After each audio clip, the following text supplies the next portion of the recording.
Hello, I'm honoured to bring you my good friend Cathy McKenna. Went through university with Cathy.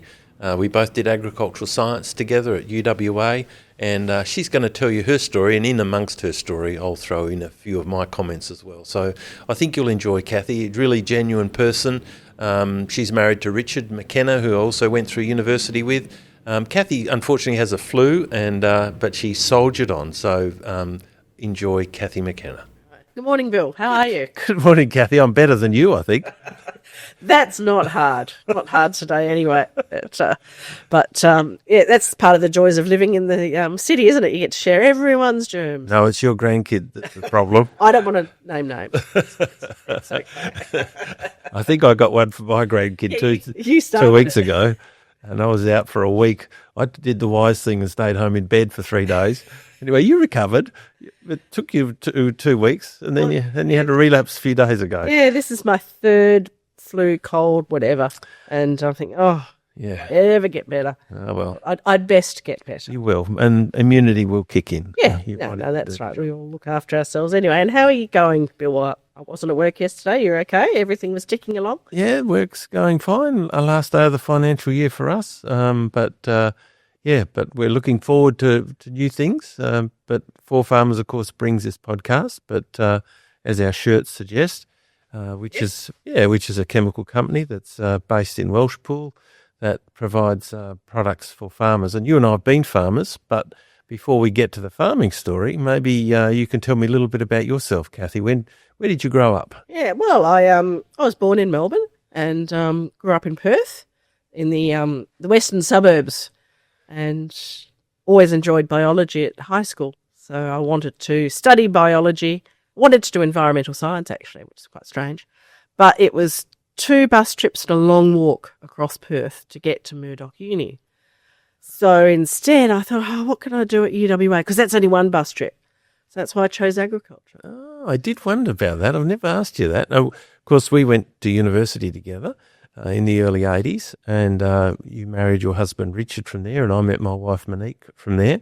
And since then, we've kept in good contact, and now in the last year or two, we've come to work in the same office. But all right, so did you enjoy agriculture? Was it disappointing, or would you rather have done environmental science? No, I actually did. I did enjoy doing ag at uni, because it's so many facets to agriculture, and that's what sort of has typified myself, I suppose. I'm not just this part of agriculture. I enjoy all facets. I love animals, love animal science, animal health. Quite like pastures. I enjoyed the cropping side of things. And did you enjoy agricultural economics with Professor Henry Schapper? Oh, Bill, you funny fellow. He used to pick on me.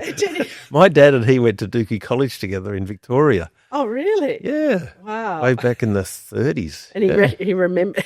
Well, my dad said to me, I wasn't sure what to do myself. Sorry, Henry's thrown me off on a tangent here, but he was a colourful character, as anyone that did ag science would remember. And so my dad said, let's go and talk to Henry about whether you should go to Muresk or to UWA. So, really? Yeah, so because Henry knows he's a lecturer at UWA. So we went along and saw him, and he said, well, can you get to UWA? Your mark's good enough? And I said, yeah, they're good enough. I got 347 for my TAE.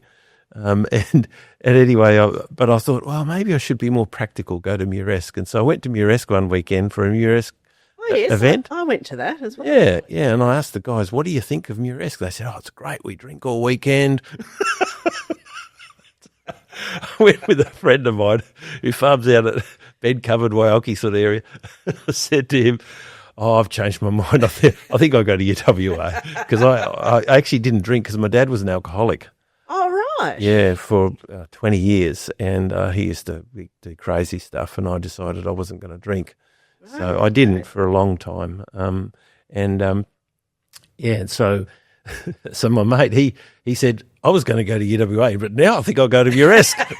So So they got one of you anyway. we both switched, and but I'm glad that I did go to UWA because it was a really solid course, and I ended up lecturing at Muresk actually for unsustainable agriculture. Did you really?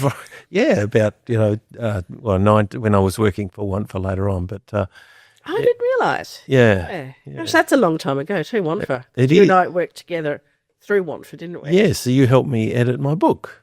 I did. Advancing the Art Search for Sustainability. That's it. With No-Till Bill. Yeah. Yeah. So That's such a good such a good moniker for you, No-Till Bill. yeah. Who gave you that name? Professor Albert Rivera, delightful guy. I think he just passed away. He's a South Australian. He was friends with Alan Robson. Alan Robson was our professor in soil science. And Albert Rivera was an expert in bugs in the soil, pathogens. And in 1994, we were at a conference where no-till was really taking off in WA and not so much in South Australia, but they had an event at the CRC for soils. Right. And at that, we had to talk about, I gave a talk on, can no-tillage work? And I put a glass, before it was popular, excuse me, I put a glass on the desk and said, "Is this half full or half empty?" That was before it was popular. And the idea was, of course it's half full, was what I'd say, because no-till was like that. I was saying, look, it's not a perfect system, but we can make it better. And at the moment we're seeing some good results with it. And so I think we need to keep pushing on with it. And so at the end of that, Albert Rivera said, I think we've just heard from No-Till Bill. Oh, how lovely. Yeah, so I was very happy to have that. Yeah, and that was a moniker that took you, well, certainly all over WA. Yeah.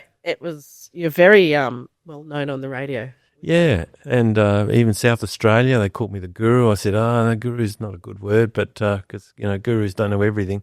I mean, people don't know everything, but gurus supposedly do. Yeah. In fact, what I learned a lot from asking questions from farmers. And of course we haven't gone there yet, but sustainability is a challenge. And back when I was growing up, it was terrible. It was the same when my mum was growing up. Okay, because where did your mum grow up?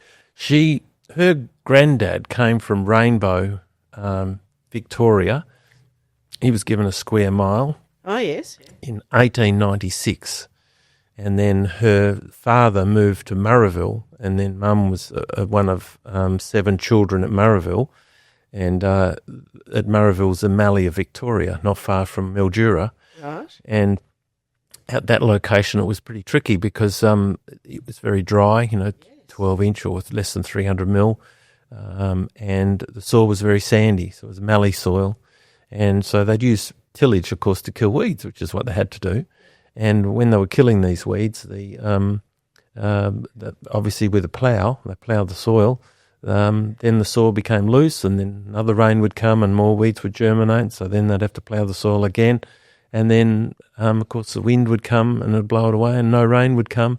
So for all year you could have the soil blowing and no crop. That happened occasionally.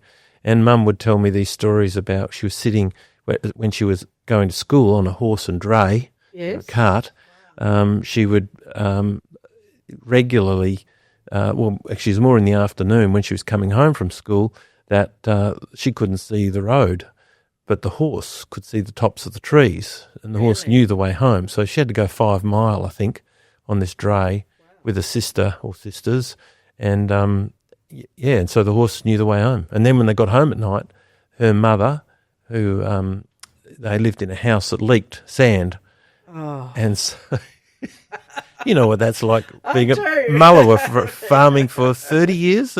Over 30 years, yeah, we're at Mullawa, so yeah. Dust storms, during a dry year, they are horrible. Yeah, soul destroying, really. They are. Yeah. And it's interesting because there's 2 parts to it. There's the stubble retention and then allowing any moisture, because you've got a better soil structure. Any water can infiltrate. But it's, before no-till, I can remember. We had we lived in an old farmhouse and it had a How old? 100 years old? no, not that old. It was before or during the Second World War. They used to make the bricks, and in Mullawa, that's quite an old house. Like, it was quite an impressive house when it was built, because a lot of other houses were fibro, so like 3 or 4 room fibro houses. So ours was cement brick with a nice brick veranda, but it had a gable at the top, which was ventilated so that it could cool the air. The air could cool.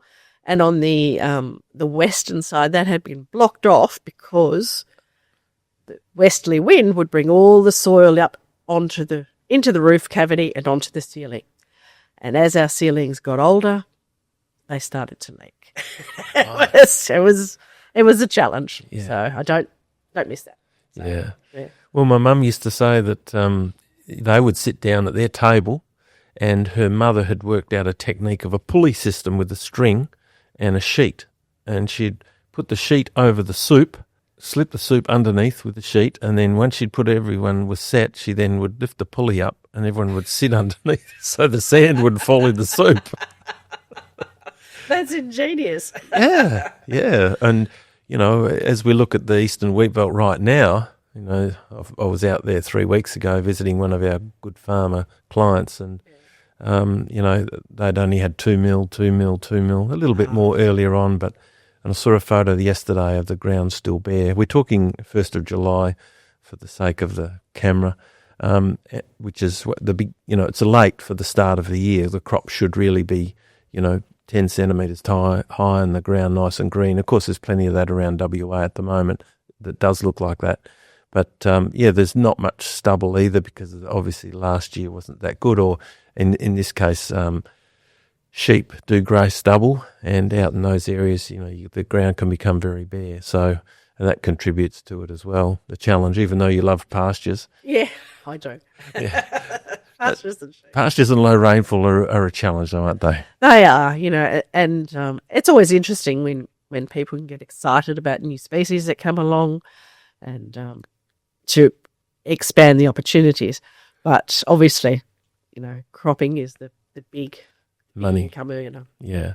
So let's go back to your university days. Yeah. What was the most enjoyable aspect of UWA? Oh, goodness, I'd have to say the social aspect. It's, it's an interesting time in your life being a young post-high school student. And, it's just discovering yourself and discovering what you really like, and finding, the term is always finding your tribe, but what's quite a contemporary term, I suppose. But I loved it, and the ability to go down that little rabbit hole, this little rabbit hole, or this little rabbit hole, talking to really top-notch minds about something that interests you. So did you stay at home or did you board? No, I lived at home because I was in Floreat. Yeah. It was only one bus trip. Yeah. That was why I was there in the first place. And eventually I got a car, but the bus trip was good. What about yourself? Well, mixed. I stayed with my brother for a period out at Kewdale, and it was a long way to go on a push bike because that's what I rode, and so sometimes I'd catch a lift. You could grab hold of the back of a truck.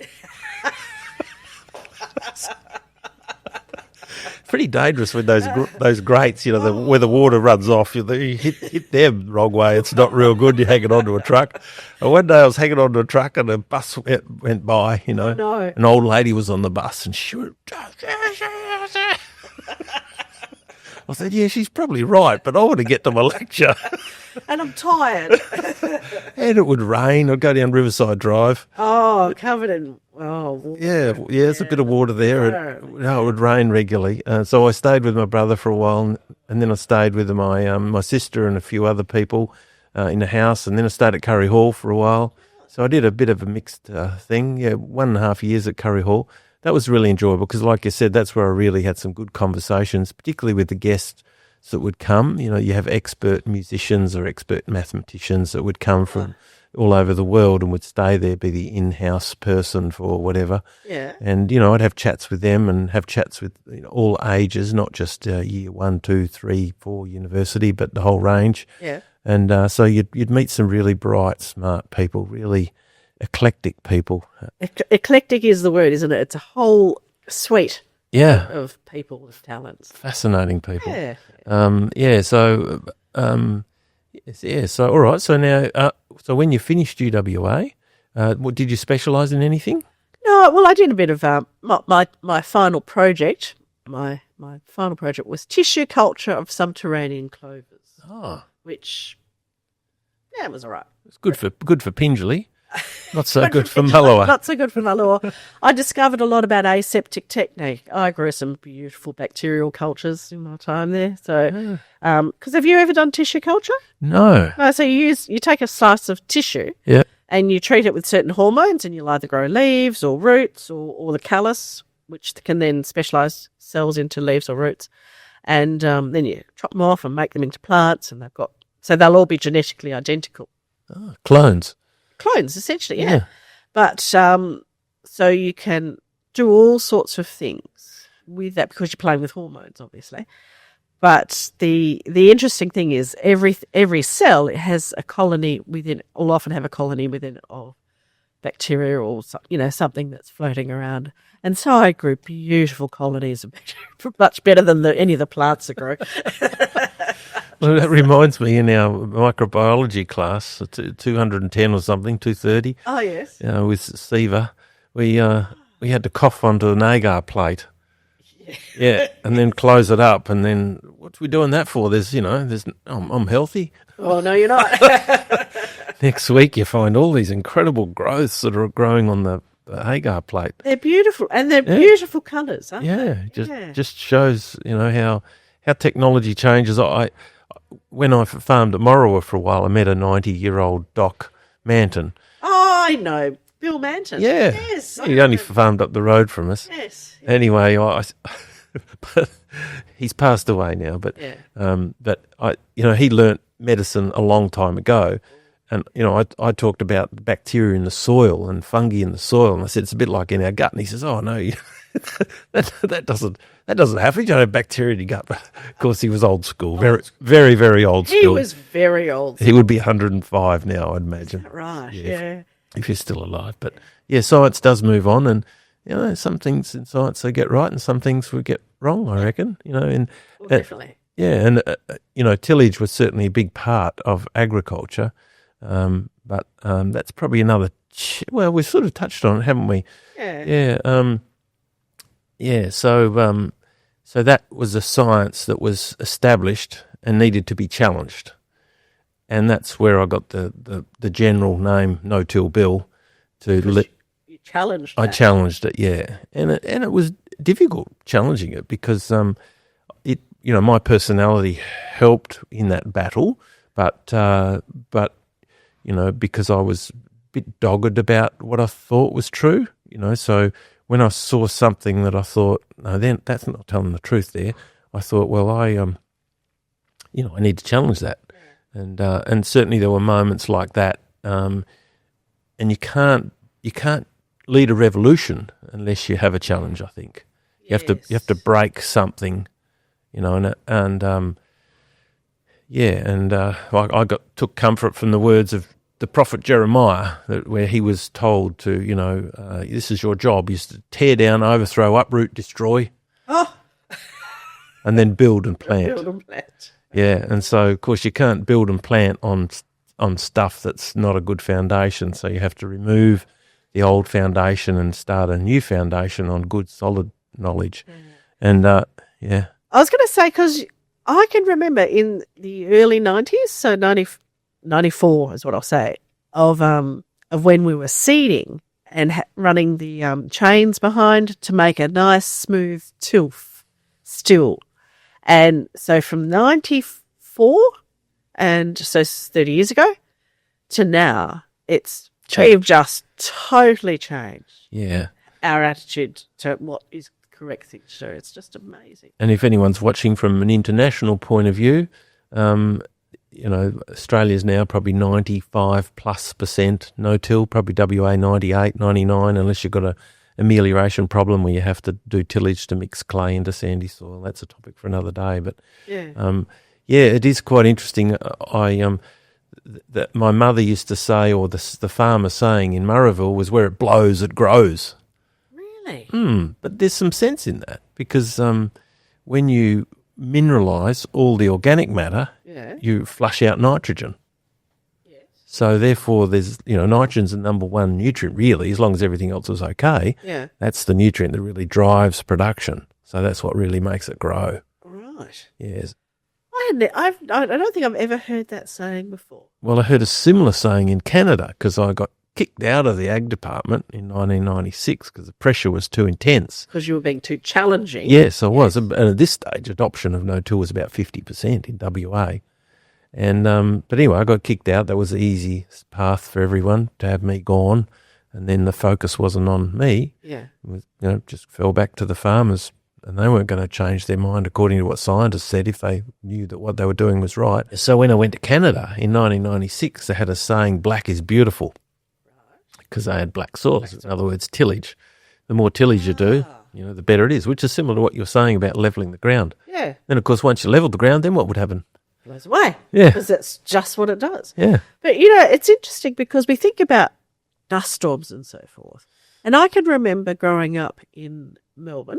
So we lived in a bayside suburb called Beaumaris, and regularly, if the wind was in the right direction, the sand from someone's house would drift across the road, and my mum in her little VW Beetle would have to very cautiously not hit this at speed because these sand drifts were proper sand drifts across the road, which was Beach Road, and and quite deep, Yeah. They could, Well, in an afternoon, you could just get these huge sand drifts. well, that's interesting. And it's not just the country areas, it's the urban areas. Yeah, well, if people want to Google Melbourne 1982 dust storm, they'll see a huge storm rolling into Melbourne, city of Melbourne skyscrapers. But interesting, you had the same experience as me. When I was 12 on the bus from Gardner River to Jerramungup, or Gardner, the sand was over the road and the bus nearly got bogged on the bitumen road. Did it really? Wow. They just had to slow right down and go through the sand carefully and spin the wheels a little bit. And I was thinking then, there's just got to be a better way to farm than this. So, the seed was put in me way back then. A long time ago. Yeah. And a little interesting diversion, I started to do a PhD on no-tillage and then I lost a little bit of respect for science in the last 10 years, so I decided to go to Africa instead, but that's another story for later. So I ended up pulling out of the PhD. But anyway, I wrote a couple of papers that haven't yet been published, but they should be. And I went back as far as I could possibly go to the beginning of no-tillage. And Jethro told me he had no weeds. He just put the seeds in the ground in England, I think. And he reported those results in a scientific way. And then in 1958, someone did something with atrazine, corn and atrazine in the US, didn't do much tillage. And atrazine's not a knockdown herbicide, it just takes out some weeds, not all of them. But the first knockdown herbicide, which is what you need with no-till, and no-tillage, was actually done by a New Zealander. And he was wanting to plant brassica into a broadleaf environment. And so he just used diquat, which wasn't a herbicide then. It was just an oxidation reduction agent, I believe. So so what he did was, and I tried to trace this guy down about 8 years ago when I did this research. Yeah. And the funny thing was that the first time I could find knockdown plus no-till, or he's using discs, for no-till in the literature was 13th of October, 1960, which was the day that no-till Bill was born. What's the chance of that? Well, there you go. I thought, no, this can't be. I'll have to look harder. So I looked and yeah, there it was. There it was. Yeah. That's amazing. And then of course, no tillage, actually similar to what you were saying, where the ground was so bare, and Jerramungup had an experience while I was actually doing my master's thesis at UWA 1990. Tom Adderby, a farmer at Jerramungup, got some Great Plain discs, and he had a crack at sticking them in the ground, and he got a 3.5 ton crop. And no one else could get their crop established because it just kept blowing away. Every time they replanted it with knife points, it just blew away. Really? Yeah. So so the strange thing was the next year everyone thought, well, gee, that worked. So they all got a whole heap of Great Plains. and that's when the fire or the it took off. Yeah. That's where the explosion of thinking and wow, this is possible, this is different, this is radical. But then difficulty is controlling weeds. So, but that's a really big story, that one. So let's not go too far down that no-till story for now. But tell me more about your experience at Mullowa. You farmed there for how many years? When did you married Richard from uni? Yeah, we married in 86, and so we're 40 years next year. But yeah, I moved up. Congratulations. Yeah. Get there. And but I actually went teaching. When we were first married, and I went working at Christian Brothers Ag School, which is similar to Keady College, but it's one of the Christian Brothers schools that was in Perth. And I had a lovely time dealing with a group of teenage boys. So that was Aboriginal? No, we're just. So it was on a farm. It was on the farm. It was the largest school in the world. So it was. Oh, in terms of area? In terms of area, it was 30,000 acres. Yeah, but only, 100 students? 120. Yeah. Okay. But that's okay. Or maybe it was 100. You lectured to the largest school in the world. Put that on your gravestone. But so what did you lecture? Oh, agriculture, science, maths, anything else that was needed at the time. Probably English, because you're pretty good at English. No, I didn't do English. It's interesting. But thank you very much for that. Yeah. So I just was there for a few years. Actually, when we were first married, my husband got very badly burnt in an accident on the farm. And so that sort of also impacted a whole heap of other things. So, that was actually a really hard time. So he was burnt about the 20th of October, and we were married on the 23rd of August. Right. So 2 months after we were married, he got badly burnt. Yeah. Badly burnt, and was a month in ICU, or in the burns unit was then. And what was lovely was when we came, he had a month in hospital, then about a month rehab, and we came back to the farm the day before, I think it was. The community had organised a busy bee, and it was wonderful. It was just all these people turned up, and there was. So they helped harvest the crop? They took off most of the crop.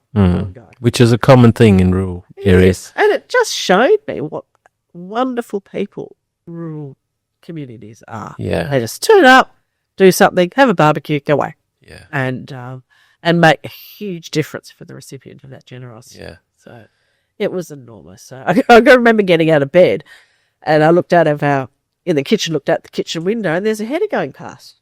I think, oh. What are they doing that for? Yeah, and they just arrived, moved in the paddock, and started harvesting, and assuming that eventually someone will be there with the chaser bins or trucks or whatever. And They hadn't spoken to you about it? I knew it was coming. I just didn't expect it to be so early, I suppose. I had no idea what it would be like. Yeah, that was 1987? 86. 86. 86. So, Okay. Yeah, it was great, and it was a great day, a really good day. All right, so that was one of the better rainfall years. We'll go to where The not so good years. angels fear to tread, because you farmed there for 30-something years. 30-something years. Yeah, and I farmed up there for 13 years after I did agronomy and other work with the No-Till Association and Ag Department work. And, when it doesn't rain, it's pretty tough, even with no tillage. Yes. You can get a crop with no till in no rain, but still, I remember in 2017 it didn't rain at all until 22nd or something of August. Yeah. After a big February rain of 100 mil. So we had moisture down deep, but just couldn't connect it. So I remember thinking, what am I going to do when that rain came? A lot of the neighbours sprayed their wheat out because it wasn't going to yield anything. Because for those that don't know, we plant desirably in early May and try and harvest in late October, November. Here we are now, middle of August, before a first rain to germinate the crop. And the heat is coming on, it's getting hotter and drier, but there's moisture down below. So I thought, perhaps I'll just let it go through to harvest.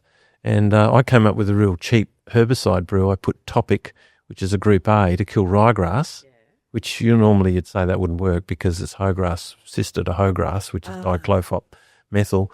and I mixed it with a cheap Tigrex brew, and I killed all my radish and all my ryegrass. Surprisingly, so it was clean. So I got it Yes. clean, and it went 400 kilos. And 400 kilos, when all my neighbours had blown their crops out, actually got me a little bit ahead. So I was able to lease the land next door the following year, 2018, which was a better year. So I was able to double my size of my farm to 5,500 hectares Did you really? That's impressive. that 1 year, just because we'd done that trick. But obviously we'd used up moisture from deep. So in 2018, when it didn't rain in August onwards, even though we'd had a good rain in 2018,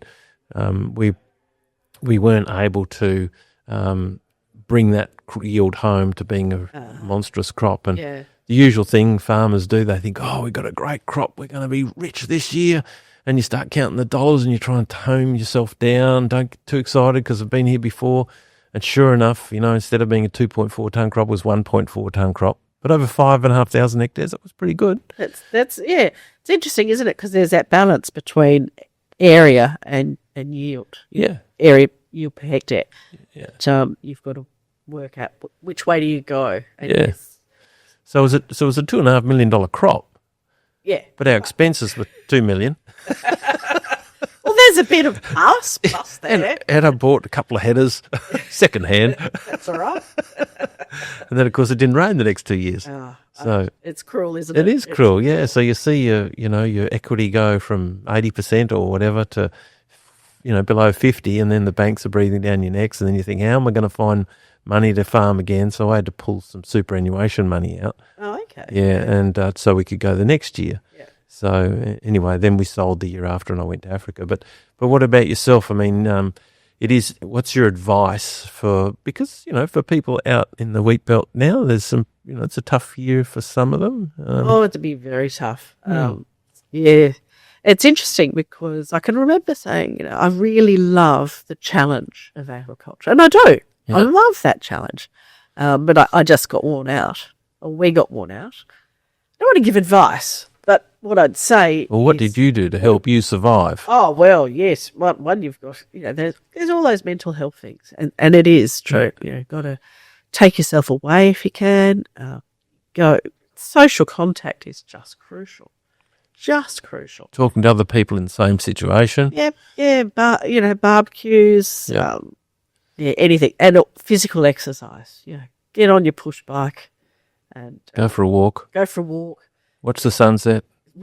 Have a barbecue on the rock. Every farmer has got a rock that they go and have a barbecue on. Well, actually, I shouldn't say that. Oh, we did. We did. We did, but we had more flies than anything else. You had to wear a fly net, then lift it up to eat your meat. No, I have this fantastic, it's a herbal thing. It's rosemary and cedarwood oil, which people with horses use on the horses' cuts. Oh. And I use that because I was a crop assessor.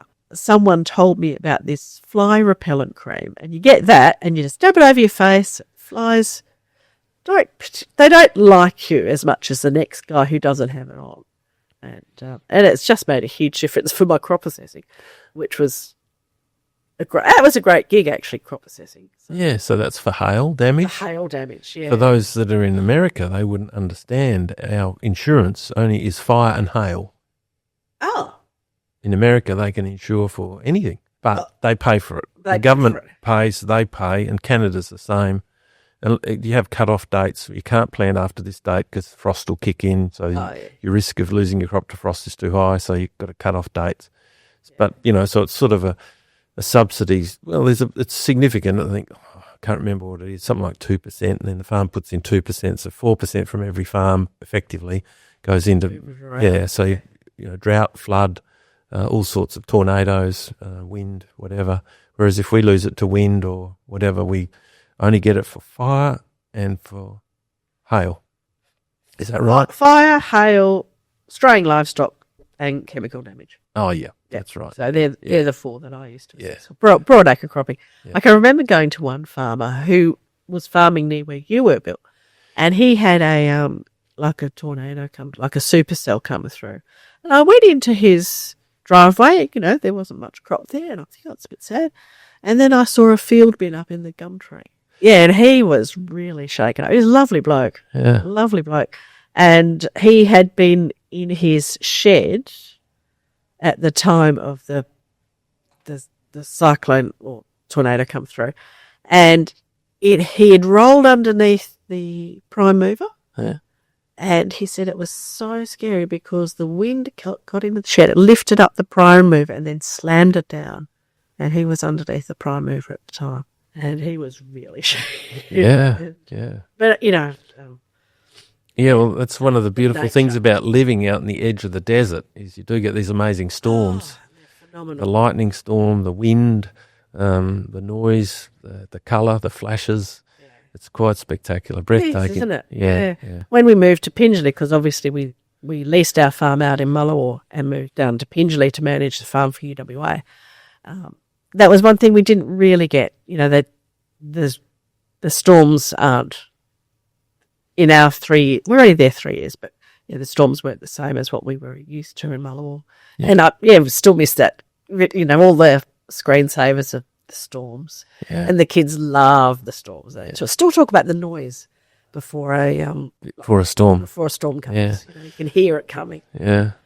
It's phenomenal. I remember just, I'd sometimes be up at the farm all on my own and, Monique would be down here and kids at school, whatever, or uni. And so I'd retire to a dam. Dam? Yeah, just take my dog, go and hop in the dam, cool off after a 44-degree day. And sometimes I'll sit out there on the dam, just look up, and then these little swarm of birds would just come, like thousands of them. And then they'd do a circle around the dam, and a third of them would skim the water with their drinking, and 2/3 wouldn't. It's like they were just part of the team to watch out for something. I don't know. And then they'd do another circle, and then another circle, and different ones would drink each time. Oh, wow. Yeah, it was just one of those memories I'll have forever, just lying back there and watching it happen, listening to the noise. How beautiful. Yeah. Murmuration? What's the, that movement of the flock? Yeah. There's a special word for it, which is a great word. Yeah, sort of a pattern but chaotic. Yeah, a chaotic pattern. Yeah, exactly. Yeah. And they move like an organism in the sky. Yeah, like the starlings. You see flocks of them. Yeah. Well, all I remember is actually probably more of our flocks of budgies. Yeah, because we don't have starlings here. No. Well, yeah, one or two. We got them out. The OPB got rid of them. Yes. And but when it's a good year in station country, obviously all the native budgerigars breed up huge numbers. So do budworm. But so do flowers. The flowers. So do the flowers. Yeah, the amazing flowers of the Midwest of WA. If anyone's watching, you want to go and look at some incredible everlasting flowers. Yes. Just orchids, we used to have them. On a good year, they'd just be everywhere, be like a sea of them. I remember one time we took our litter of pups up there, and I lay down in the flowers and they all jumped all over me. And he took a few photos of these little Labrador pups. Oh, how beautiful. Yeah, it's some lovely memories on the farm. Yeah.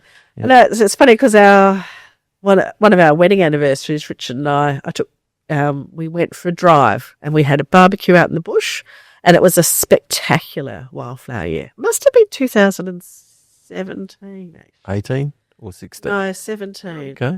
Oh, yeah, because we had the good February rains. February rains, and they all came up. And they don't need much to keep going. It's just that germination. Yeah. And they were just spectacular, the wildflowers. They were beautiful. Yeah. And we had the best day. Because, when you go for a drive, there's so much out there, isn't it? Oh, here's a rock. Let's stop and have a look at this rock. Oh, there's a tunnel. There's a cave. There's, how unusual, here's a grinding stone or a fire-making stone. You can just pick these things up. I had a couple of those stones. I don't know what happened to them, but I had Aboriginal stones. That probably left them there, I guess. Yeah. They're clearly being used, thousands of years ago to grind their flour, the seeds into flour. Yeah, I remember my grandfather, my father-in-law had one, and it fitted in the palm of your hand, and there were little your fingers. grooves for your fingers to grab. And it was smooth and shiny. Yeah. And it was a very valuable tool. Yeah. And they'd leave them there and then go to another place and they'd find the next lot there. Yeah. Next which time makes perfect sense, doesn't it? It does. You ought to carry them. Yeah. Stones are heavy. Yeah. So I had a amazing experience with nature with my dog and a lizard. Yeah. Goanna, what do you call those big ones? Bungaras? Yeah, bungarra. Yeah. It was 7 foot long, 2 meters long, and he was rustling around over there, and my dog ran off towards it, and I said, no, come back. Yeah. And then it was rustling even more, and I thought, before my dog got there, and so I thought, I'd better get my dog back. So I yelled seriously at my dog, get back here, Gemma. Yeah. And so Gemma came running back, and then out comes a snake, a king brown snake, which was also about 7 foot long, 2 meters. Really? So you had this snake, a dog, and a goanna, and I thought it was like paper, scissors, rock. You know, Which one was good? and you know which one won? Which one? The goanna. Did it really? Yeah, it ate the snake. Wow. And as it was eating the snake, we watched it. It swallowed it from its tail, and it was hanging out the head of the goanna this much. And while it was doing that, it was lashing around trying to bite the goanna. Yeah. And my dog was watching with great interest. Fascinated. I think I probably had it by the collar. Anyway, half an hour later, it's all finished. The goanna waddles off with a big belly full of snake. Yeah. It's amazing, isn't it? Oh, it was incredible. Yeah, so, yeah, well, that's some good memories, Kathy. There are some good memories, aren't there? Yeah. It's funny, because you talk about snakes, obviously we all have snakes to deal with when we live in the bush. Yeah. And I can remember going to my compost bin, which was the one on the ground, and then mice had started to infiltrate it. And we had 4 young children. And I opened up the compost bin to throw the scraps in on top, and there was a snake in there. I thought, oh, who put a dead snake in the compost? It wasn't dead. And it wasn't dead. I threw the scraps on, realised it wasn't dead, and then luckily there was a shovel just nearby, so I reached that and grabbed and pinned the snake, but I couldn't kill the snake. So I shouted to the kids, and someone went and got Richard on the 2-way, and he came herring home from the other farm, and I could hear him halfway down the hill, and our hills are, big valleys, and I heard the tyre explode on the ute, go bang, and then it goes, all the way. Well, that's the end of that rim. But he came, and between the two of us, we were able to dispatch the snake that was living in the compost bin just outside the house. Ah, beautiful. So just throw it on the barbie and have it for dinner. Never thought of it. Oh, my Aboriginal friend does that. Is that right? Yeah, of course. Yeah. But it's when I went to speak in Argentina on an hotel circuit when I was famous. Those were the when I was young. days. Yeah, and I had hair. They introduced me as a man who's come from where everything can kill you. Crocodiles. I've never seen a crocodile. Except in the zoo. But certainly snakes. Yeah. And I grew up with redback spiders, and I had a friend who had a white-tipped black spider, a very tiny little spider. Yeah, white tail? White tail, yeah. And she got bitten by it, and she nearly lost most of her arm. Really? Yeah, it went all rotten. She had to cut all the flesh away, but she survived with it. Gee. Down at Wellstead. So, yeah, we do have some nasty things, but I've never been bitten by a snake or a spider that I know of. Haven't you? Yeah. Been bitten by a scorpion. No, not a scorpion, a centipede. Oh, with the orange legs? Actually, I'm not sure I've been bitten, but my worker was. Oh, they hurt. And man, oh man, he hopped around for about an hour. They're serious, aren't they? He was an Indian guy that came and worked for us from Gujarati province.